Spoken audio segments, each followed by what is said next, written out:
বাংলাদেশে অশান্তির জের বলাগড়ের যে নার্সারি সেখানে আপাতত সেখান থেকে রফতানি বন্ধ।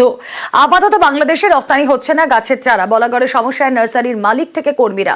লোকসানের আশঙ্কার মধ্যেই পরিস্থিতি স্বাভাবিকের অপেক্ষা। কথা বলবো, আমাদের প্রতিনিধি সোমনাথ রয়েছেন সঙ্গে। সোমনাথ, হ্যাঁ দেখো যে প্রতি বছরই এই সময় রপ্তানি হয় বলাগড় থেকে বিভিন্ন জায়গায়, দেশের যেমন বিভিন্ন জায়গায় যায় এবং দেশের বাইরে বিভিন্ন জায়গায় যায়, নেপাল, ভুটান, বাংলাদেশ বিভিন্ন জায়গায় যায়। কিন্তু বাংলাদেশের অস্থায়ী পরিস্থিতি খারাপের জন্য এবং এই যেভাবে ফল গাছের চারা এবং ফুল গাছের চারা যেভাবে যে পরিমাণে রপ্তানি হয় বলাগড় থেকে, সেই পরিমাণে রপ্তানি হচ্ছে না। কেননা এই বলাগড় থেকে যেরকম যায় বনগা বর্ডার হয়ে, বনগা দিয়ে যেসব ব্যবসায়ীরা নিতে আসে চারা, তারা এখন নিতে আসছে না।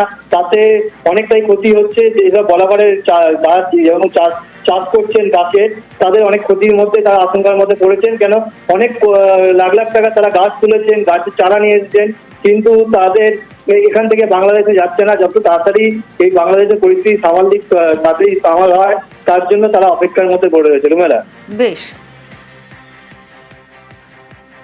এখান থেকে তো গাছ প্রতি বছর সারা দেশে যাচ্ছে, বাইরে বিশ্বের বিভিন্ন দেশে চলে যায়।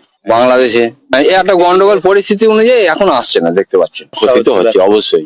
12 টাকা ভর্তি করে মাল।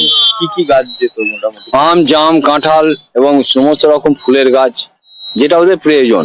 বাংলাদেশে তো আপনাদের নির্দিষ্ট ভাবে কিছু মাল যেত। হ্যাঁ যেত, সেইটা এখন বন্ধ আছে। যত আমাদের শীতের গাছ আছে, ফলের গাছ আছে, সবটাই যেত এবং ওখান থেকে আসতো।